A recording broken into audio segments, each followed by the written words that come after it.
Now you have something called as lung volumes, या फिर lung की जगह पे एक noise called as pulmonary volumes. Volumes मतलब क्या?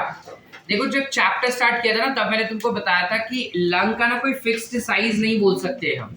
क्यों नहीं बोल सकते लंग का fixed size? Is because you don't have, it keeps on expanding and it keeps on contracting. वो बड़ा और छोटा होते रहता है साइज में, वो फूकते जाता है और वो सिकुड़ता भी है, जिस वजह से उसका एग्जैक्ट साइज बता पाना हमारे लिए मुश्किल है। फिर भी उसका लेंथ हम बता सकते हैं, उसका विड्थ हम नहीं बता पाएंगे। विद दैट रिस्पेक्ट मैंने ये भी बताया था कि उसका जो वॉल्यूम होता है लंग्स का, वो फिक्स्ड होता है कि मैक्सिमम इतना होगा, मिनिमम इतना होगा। वो हमने कहा था कि वो फिक्स्ड रहेगा। यस और no? So let's try to understand कि लंग्स का जो वॉल्यूम्स होते हैं वो क्या होंगे और कैसे होंगे। So जब हम लंग्स का बात करते हैं, ये अगर सपोज हमारा लंग्स कुछ ऐसा, ये हमारा लंग कुछ ऐसे हो गया। अब इस वक्त हम बैठे बैठे नॉर्मल सांस ले रहे हैं, तो जब हम नॉर्मल सांसें लेते हैं तब at that point of time हमारा लंग जो है वो इतना फूक जाता है, it tends to increase by this much volume and contract also। मतलब this is the fixed volume of lung। ये इतना इंक्रीज हो जाएगा एयर आने की वजह से, फिर एयर एक्सपायर करेंगे तो इतना कम भी हो जाएगा। ठीक है। Normal breathing where you are normally inhaling and normally exhaling. ठीक है, जो normal, this is what you classify to be as normal breathing, correct? So normal breathing will provide us with something called as tidal volume। tidal volume क्या होता है? tide क्या होता है बेटा? tide, ठीक है, पानी आया वापस चला जाएगा, वापस से वहीं पे आएगा, वापस से चला जाएगा। बस कुछ वैसा ही है यहाँ पे भी कि लंग्स जो है वो इंक्रीज हुए, they are expanding in size while you are inhaling, and it again comes back to its original size। So it expands, comes back to original size। तो नॉर्मली जब हम ब्रीथ करते हैं तब हम कितना गैस, कितना volume of air is been inhaled by us. So normally when we are inhaling, our volume of inhaled gas is 500 ml। आधा लीटर गैस जो होता है वो हम अंदर लेते हैं, आधा लीटर गैस जो है वो हम बाहर भी छोड़ते हैं। This is what you classify to be as normal breathing, that is nothing but tidal volume। Shruti green marker लेकर आएगी, फटाफट लेकर आ ताकि तेरा आगे का मिस ना हो। This is what you call it as tidal volume। Can I go ahead? अब एक दूसरा चीज होता है जहां पे हम क्या करते हैं, फोर्सफुली इंस्पायर करते हैं ना, ऐसा मतलब मैंने नॉर्मली एक्सहेल किया, now I am inhaling forcefully, है ना? तो हम कोशिश करते हैं जितना ज्यादा हवा हम भर सकते हैं, जितना ज्यादा भर दो, फोर्सफुली भर दिया। अब ये जो हमने हवा भर दिया है, extra excessive air that we have taken in, this is what the excessive air that we have capability of taking in। Are we clear? So this excessive air that has been taken by us,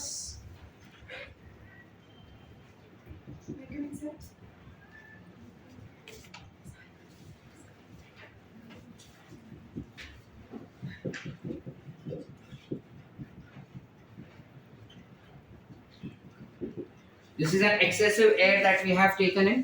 Now this excessive air that we have taken in will increase our lung capacity drastically। तो जो excess air है ना, ऐसा इसमें जो हवा भरा है वो कितना हवा भरा हमने सर? वो हमने भरा, पहले तो इसे हम कहते हैं इंस्पिरेटरी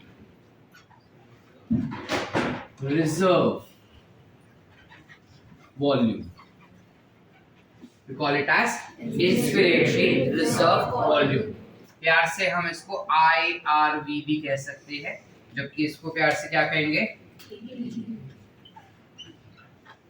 टेलीविजन टाइडल वॉल्यूम। ठीक है, इसका वॉल्यूम क्या होगा? अब मैंने फोर्सफुली लिया ना, बहुत ज्यादा हवा भर लिया मैंने जबरदस्ती, तो बहुत ज्यादा मतलब कितना हवा में मैक्सिमम भर सकता हूँ? Maximum I can take up 2500 ml to 3000 ml of air, which brings up to nothing but 2.5 से 3 लीटर का हवा हम इनहेल कर सकते हैं अगर हम जबरदस्ती इनहेल करना चाहे तो. Are we clear? Yes or no? Is everyone sorted up till here? तो जैसे हमने जबरदस्ती इनहेल किया वैसे हम जबरदस्ती एक्सहेल भी करेंगे, right? So when I have a normal inhalation and I'm exhaling forcefully, so when I exhaled forcefully, the volume reduced. ये जो लंग था उसका कैपेसिटी थोड़ा कम हो गया. Yes or no? Now जो कैपेसिटी कम हो गया यहाँ पे, that will be classified as, ये कुछ ऐसे कम हो गया, right?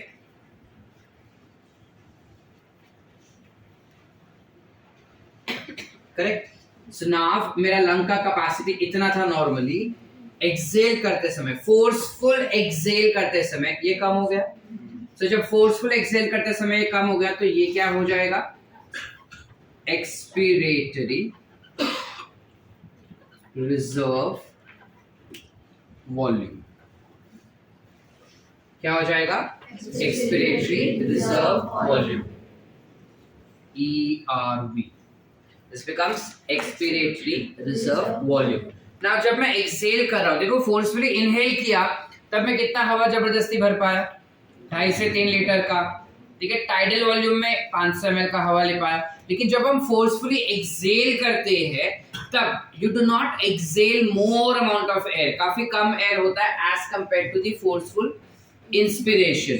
So the exhaled air that you see is somewhere around 1000 to 1100 ml of air that tends to get exhaled. Are we clear बेटा? कहते कि ना जब हम फोर्सफुली एक्सहेल करते हैं ये, तब उस समय पे hardly 1000 to 1100 ml of air has been released outside from the lungs, not more than that. Meaning कुछ amount of हवा ऐसा है यहाँ पे जिसको तुम कितना भी फोर्स करके हवा बाहर निकालो लंग्स में से, लेकिन ये हवा कभी भी लंग्स में से बाहर जाता नहीं है. जिस दिन ये हवा लंग्स में से बाहर गया, दैट मींस तुम्हारे रेस्पिरेशन में प्रॉब्लम है, तुम्हारे लंग्स में प्रॉब्लम है और इंसान का मरना निश्चय है उस समय. Are we getting the point? Yes और no? Now with that respect, ये वाला जो इधर बच गया है उसको मैं क्या कहूंगा फिर? What will I call? This is the left over part. बचा हुआ हवा है ये लंग्स के अंदर. यस और नो? तो बचा हुआ चीज को हम क्या बोलते हैं? Left over. इसके अलावा biologically you call it as residual. So this will be called as residual volume, RV.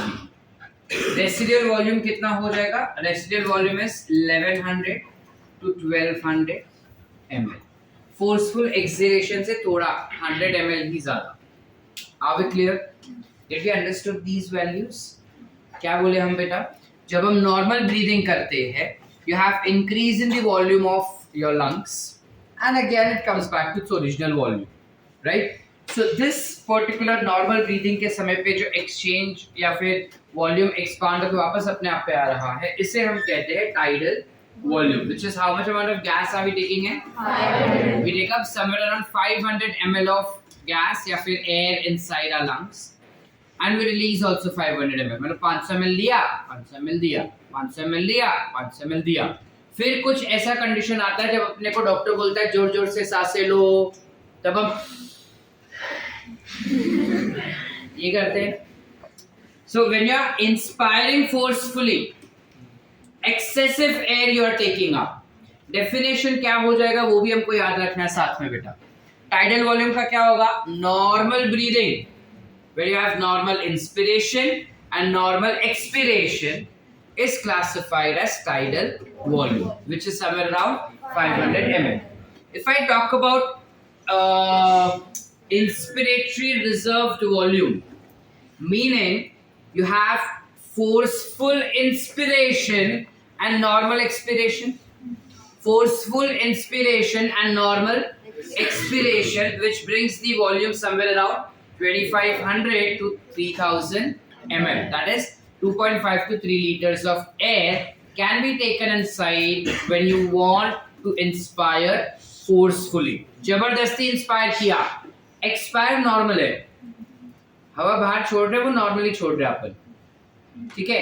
Then you have something called as expiratory reserve volume, जहाँ पे हम इंस्पायर नॉर्मली किए लेकिन हवा बाहर छोड़ते समय पे हम जबरदस्ती हवा बाहर छोड़े. क्यों? बिकॉज हमको पोस्ट करना था फोटो पे, तो पेड़ अंदर दिखना था.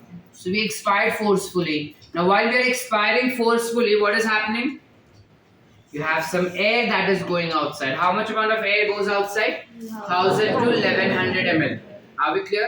Which is 1 to 1.1 liters of air can go outside as forceful expiration. Are we clear? However, even after forceful expiration, there is some amount of air still in the lungs. Forcefully हवा बाहर छोड़ने के बाद भी कुछ quantity का हवा जो है अभी भी लंग्स में भरा हुआ ही रह जाता है, जिस वजह से हमारा छाती कंप्लीटली अंदर नहीं जाता है ना.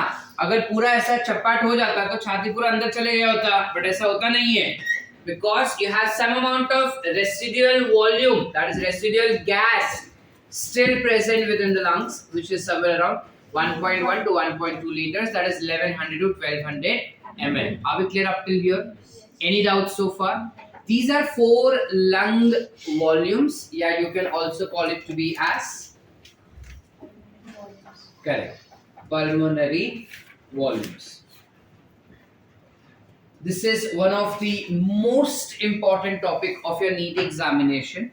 क्लासेस के टेस्ट में इस कॉन्सेप्ट जो आज पढ़ रहे हैं उस कॉन्सेप्ट के बेसिस पे यू कैन एक्सपेक्ट कम से कम 5 से 6 क्वेश्चन, ठीक है, आएंगे ही आएंगे. कैसे पूछेंगे सर? जैसे मैं बोल रहा हूँ वैसे ही पूछेंगे, डायरेक्ट क्वेश्चंस ही होते हैं इसके अंदर, ठीक है. और नीट में इन कॉन्सेप्ट के बेसिस पे काफी बारी क्वेश्चंस आ चुका है, so do not take this lightly. इसके वॉल्यूम्स हमें अच्छे से बाय हार्ट करके रखने की क्या होता है. यहाँ तक क्लियर सबको? Everyone. So let's label each of the values और ईच ऑफ द टर्म्स. सो जब हम रेसिडुअल वॉल्यूम का बात करते हैं, let's say it as value 1, ये हो जाएगा हमारा वैल्यू 2, ये हो गया हमारा वैल्यू 3. ओके चलो इधर लिखते हैं, अंदर नहीं दिख रहा अपने को. You have first, second, third and fourth. ये 4 अलग अलग वॉल्यूम हो गए. जब बहुत सारे वॉल्यूम इकट्ठा आते हैं, ठीक है, when you have multiple volumes combined together and understood, जब बहुत सारे वैल्यूज को इकट्ठा करते हैं और हम समझेंगे तो उसे हम कहेंगे पल्मोनरी capacities, या फिर we can also call it as lung capacities. समझा? क्या होगा कैपेसिटी? क्या होता है बेटा? when 2 or more values volumes are considered, classify it to be as lung capacity या फिर pulmonary capacity. तो ऐसा हम कर सकते हैं क्या सर? बिल्कुल कर सकते हैं, हम वो भी देखेंगे, लेकिन पहले इतना लिख ले, ठीक है. चलो next, when we talk about capacities, तो कैपेसिटीज कौन सी और क्या क्या हो जाती है, ठीक है. तो very firstly you will have something called as inspiratory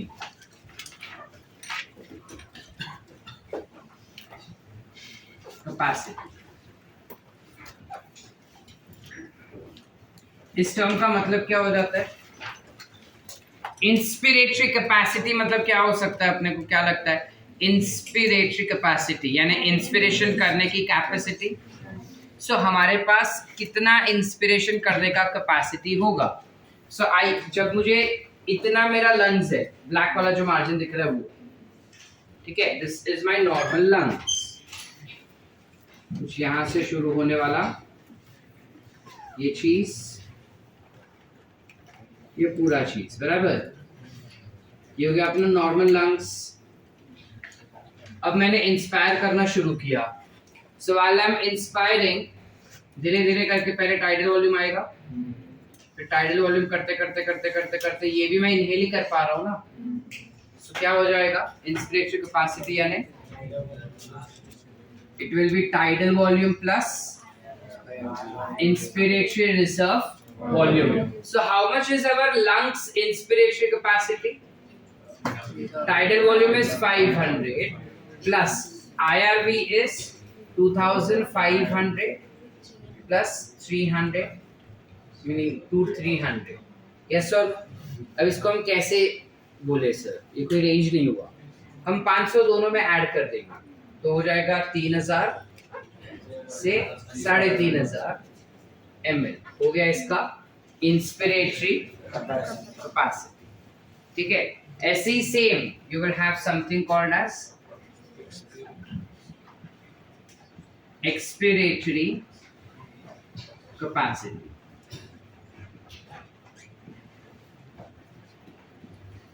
ठीक है, now what will be expiratory capacity? Expiratory capacity will all again, expiratory capacity में पूरा काउंट होगा, normal inhalation but forceful expiration, correct? So normally पहले मैंने inhale कर लिया तो टाइडल वॉल्यूम आ गया, फिर मैंने यहां से एक्सहेल करना शुरू किया तो यहां तक एक्सहेल ही करते रहा मैं, है ना? सो this will be what, tidal volume plus expiratory reserve volume. जब tidal volume that is 500 and this one will be 1000 to 1100, that brings about 1500 to 1600 ml of air that is taken inside. Okay, then you have something called as functional residual capacity.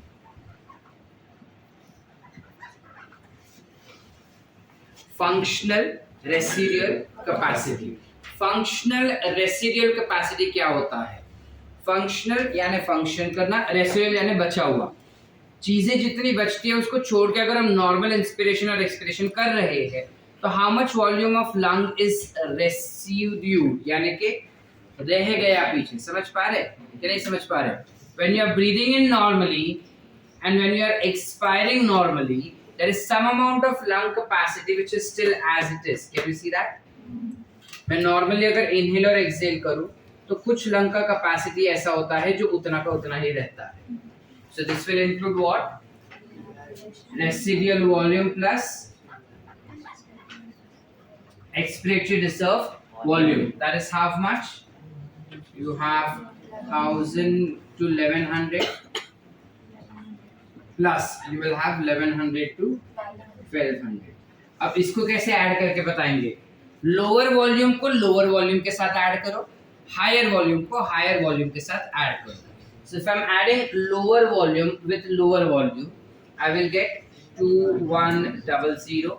Higher volume with higher volume, I get 2300.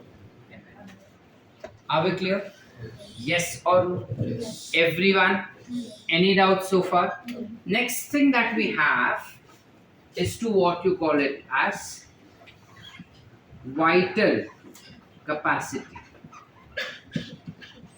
Now, vital capacity is कि जब कोई एक इंसान अगर जिंदा है या lungs अगर काम कर रहे हैं तो लंग्स काम करते समय कितना वॉल्यूम जो है वो इस्तेमाल कर रहा है। समझ पा रहे? While your lungs are functioning, how much volume of air is being utilized by it? Which is when you are inspiring forcefully and you are exhaling forcefully. That means the lung is functioning correctly.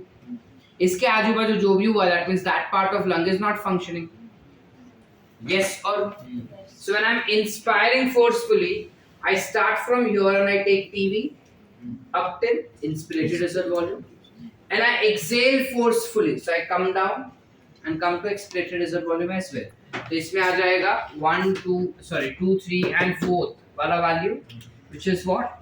Expiratory reserved volume plus TV plus inspiratory reserved volume. Are we clear up till here?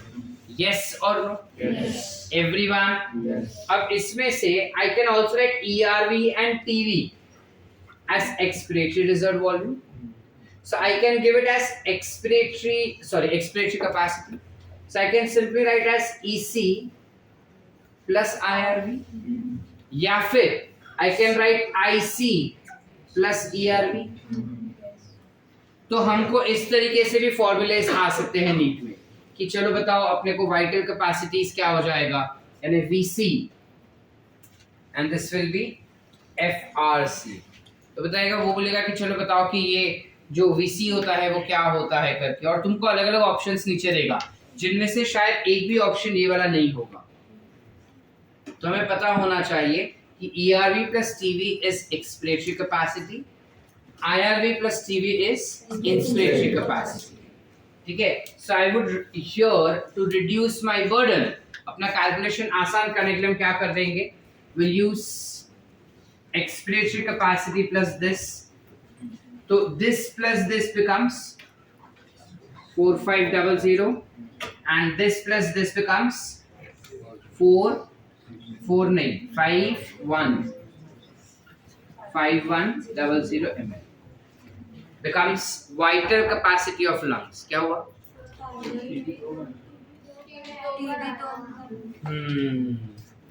Smart हो गए बच्चे लोग.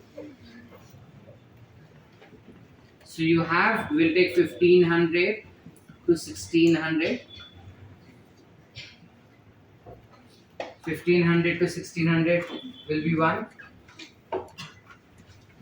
Plus you have inspiratory reserved volume to be taken up, which is somewhere around 2500 to 3000. So lower volume को lower volume के साथ add किया. How much is that volume? 1500 से this, so that becomes somewhere around 4000. 1600 को 36 से, so that becomes 4600 ml. Basic maths? Yes or no? Yes. आसान? Yes. समझ पा रहे हैं? कम से कम ना रिकॉर्डिंग के समय पे चिल्ला के हाँ ना बोल दिया करो, ठीक है? मतलब ये That's too irritating. समझा? Yes. Better. क्लियर है? चले आगे. सर एक और है क्या? हाँ एक और. You also have something called as total lung capacity. You have something called as total lung capacity. यानी कि पूरा लंग्स को अगर मैं जबरदस्ती इनहेल करूं, जबरदस्ती एक्सहेल करूं, ये वो सब लंग का शुरू होने से पहले अंत तक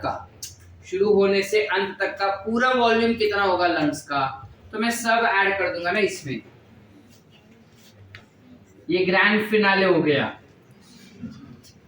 समझ पा रहे? Total lung capacity will be what? That will include your inspiratory reserved volume plus tidal volume plus expiratory reserved volume plus residual volume. सबको ऐड करना पड़ेगा. ठीक है. तो मुझे सबको ऐड नहीं करना है. अगर मुझे चीजें आसान करनी है तो मैं क्या करूंगा? Vital capacity plus residual volume. So vital capacity is 4000 to 4600 plus residual volume कितना है अपना? 1100 to 1200. So this will bring up to 5100 up till 5800. आसान? Yes or no बेटा? Yes. सारा सब कुछ कॉन्सेप्ट समझा? एवरीवन? Yes. क्या बोले हम बेटा कि हमारे जो लंग्स होते हैं उन लंग्स के अलग अलग अलग अलग अलग प्रकार की कैपेसिटीज होते हैं। जब लंग के अलग अलग कैपेसिटीज होते हैं उसके पहले लंग्स के अलग अलग वॉल्यूम्स होते हैं। ठीक है, बिना देखे कोशिश करो आंसर करने का। जब हम अलग अलग वॉल्यूम्स का बात करते हैं हमारे पास 4 टाइप के वॉल्यूम्स हैं। ठीक है, first volume is where I am breathing normally, which is normal inspiration, normal expiration is called as tidal volume. How much is that? Okay, and then I am breathing normally when I'm inspiring normally, but I'm expiring forcefully. Expiratory reserve volume, which brings about somewhere around 1100. Okay, and then I have a scenario where I expired normally, but I'm inhaling very heavily, forceful inspiration, so I call it as कितना हो जाएगा 2500 to 3000 ml। ठीक है, फिर होता है एक बार चीज ये कि मैंने फोर्सफुली इंस्पायर किया, मैंने फोर्सफुली एक्सपायर किया, फिर भी there is some capacity of air still present, some amount of air still present in the air, which is called as residual volume. Are we clear up till here, everyone? ठीक है, residual volume of air is nothing but how much 1100 to 1200 ml। अब इन्हीं volumes को अगर हम जोड़ दें, ठीक है, दो या उससे ज्यादा वॉल्यूम्स को अगर हम जोड़े तो एक टर्म बन जाता है जिसे हम कहते हैं capacity. So you get something called as lung capacity या फिर लंग वॉल्यूम्स, लंग कैपेसिटी या फिर पल्मोनरी कैपेसिटीज। सो जब लंग कैपेसिटीज का बात किए हम सेम सीक्वेंस में ही जाएंगे। ठीक है, सो लंग कैपेसिटीज में हमने पहली बात क्या पढ़ी थी कि जबरदस्ती अगर मैं इनहेल करता हूं, एक्सपायर मैंने नॉर्मली किया बट इनहेल मैंने जबरदस्ती कर दिया। ठीक है, तो मैं जबरदस्ती अगर इनहेल कर रहा तो पहले तो I will have lung that is tidal volume, and then I will have inspiratory reserved volume that becomes my inspiratory capacity। यानी मेरे लंग्स का इंस्पायर करने का कितना कैपेसिटी है वो मुझे देखना है, तो that becomes tidal volume plus inspiratory reserved volume। ठीक है, अगर मुझे ये देखना है कि लंग्स का एक्सपायर करने का कितना कैपेबिलिटी है, so what do I say? I inspire normally but I'm expiring forcefully। So when I'm expiring forceful after inspiring normally, then I classify that condition to be as inspiratory, called as expiratory capacities। Then we have something called कि जहाँ पे मैं normal breathe कर रहा हूँ, ठीक है, normal breathe नहीं कर रहा, sorry, अब normal breathing कर रहा हूँ, but I'm inspiring forcefully and I am also expiring forcefully। जबरदस्ती से इंस्पायर किया मैंने, एक्सपायर भी जबरदस्ती से किया। This becomes my vital capacity of lung, कि कितना हवा अंदर भर सकता है, कितना हवा बाहर छोड़ सकता है। ठीक है, ये फंक्शन करते समय कितना हवा अंदर बाहर हो रहा है लंग्स का, उससे हम कहेंगे वाइटल कैपेसिटी। फंक्शनल कितना रहेगा, so vital capacity will be what, inspiratory reserved volume plus tidal volume plus expiratory reserved volume। Yes or no? Then you have something called as functional residual volume, जहाँ पे lungs जो होता है वो normal breathing और normal exhaling के समय पे लंग्स का एक पर्टिकुलर वॉल्यूम या कैपेसिटी होता है, which is nothing but expiratory reserved volume plus residual volume। Are we clear? And finally we have something called as total lung capacity, जिसमें क्या होगा, लंग्स में पूरा शुरुआत से बेस से लेके एंड तक कितना हवा हम भर सकते हैं, that becomes total lung capacity, जहाँ पे हम चारों वैल्यूज डाल देंगे एक साथ, which is residual volume, expiratory reserve volume, tidal volume as well as inspiratory reserve volume। Are we clear up till here? Everyone? Yes. Everyone? Yes. प्रतीक्षा, क्या नहीं समझा बेटा अपने को? शक्ल से दिख रहा है कुछ नहीं समझा, कहीं पे अटक रही है। बोल बोल बोल फटाफट। अच्छा, बाजू में श्रद्धा को या सारा को बोल दो, हम लोग बता देंगे। बोल फटाफट, क्या नहीं समझा?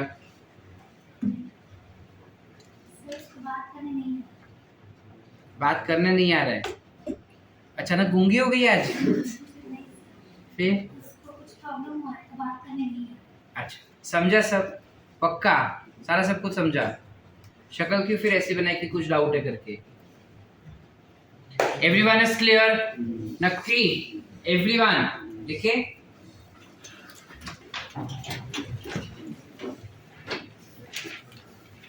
Now when we talk about volumes, we come for tidal volume firstly. So volume of air inspired or expired during normal respiration is approximately 500 ml.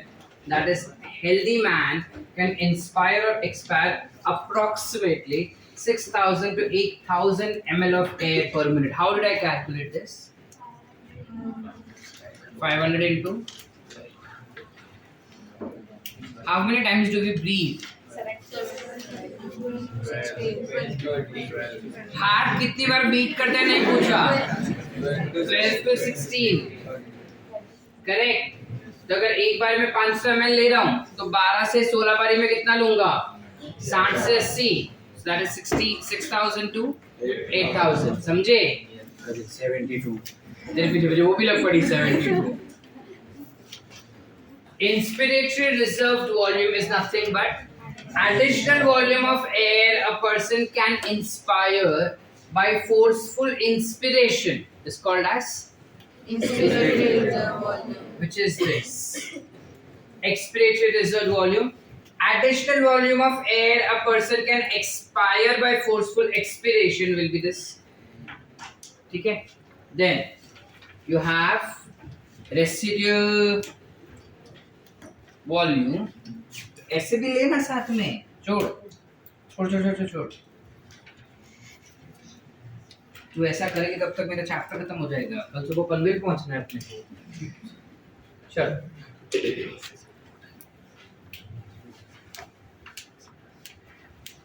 Residual volume कितना हो जाएगा अपना? So when we talk about residual volume of air remaining in lungs even after a forceful expiration, this averages to 1100 to 1200 ml, which is classified as residual volume.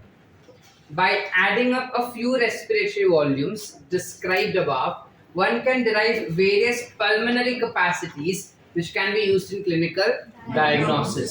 यानी जब कभी भी corona time के समय पे जनरली ये चीज check किया जाता था. When we talk about inspiratory capacity, total volume of air a person can inspire after normal expiration. This includes tidal volume as well as inspiratory reserved volume. ठीक है. tidal volume कितना था? बिना बुक में लिखा है बोलना. 500. और inspiratory reserved volume कितना था? 2,500 to 3,000. Then you have expiratory capacity. अब फटाक से आगे का देख लिया ना Shravani. Expiratory reserved volume. When you talk about expiratory reserved volume, दोनों श्रावणी साथ में बैठे हैं और ट्विन करके भी आए. Total volume of air a person can expire after normal inspiration will be called as expiratory capacities, which includes tidal volume plus expiratory reserve volume. Tidal volume is 500. Expiratory reserve volume is 1,000 to 1,100. Then you have functional residual capacity. Functional residual capacity will be the volume of air that will remain in the lungs after normal expiration. Normal expiration के बाद जितना amount का air lungs में रह जाता है वो. So this will include ERV plus RV. ERV कितना है? 1,000 to 1,100. RV कितना है? 1,100 to 1,200. Perfect. Vital capacity, the maximum volume of air a person can breathe in after forced expiration. ठीक है. Forced expiration के बाद maximum वो कितना हवा ले सकता है? Meaning nothing but forced inspiration after forced expiration will be nothing but vital capacity, which will include ERV, TV and IRV, or the maximum volume of air a person can breathe out after a forced inspiration. ठीक है. ERV, TV and IRV. ERV कितना था? 1,000 to 1,100. TV कितना था? 500. IRV 2,500 to 3,000. काय झालं प्रसन्न? क्या हो गया? कुछ चमाड़ मार के गया? इससे शॉक क्यों है? चलो, total lung capacity is total volume of air accommodated in the lungs at the end of forceful inspiration. जबरदस्ती इंस्पायर करने के बाद पूरे लंग्स के अंदर टोटल कितना एयर भर चुका है. So this will include RV कितना है? 1100 to 1200. ERV कितना है? 1100. TB कितना है? 500. ये कितना है? 2000. तो इसको घुमा के हम क्या बोल सकते हैं? Vital capacity plus residual volume. Are we clear up till here? चल. Are we clear up till here? Any doubts so far? We're left with two components next, which is how exactly our breathing rate is regulated and what are the different types of diseases, which we would do in the next lecture, not right now. ठीक है? Because अभी start करूँगा तो वो होगा नहीं और break तुम्हारा मुझे खाना नहीं. ठीक है?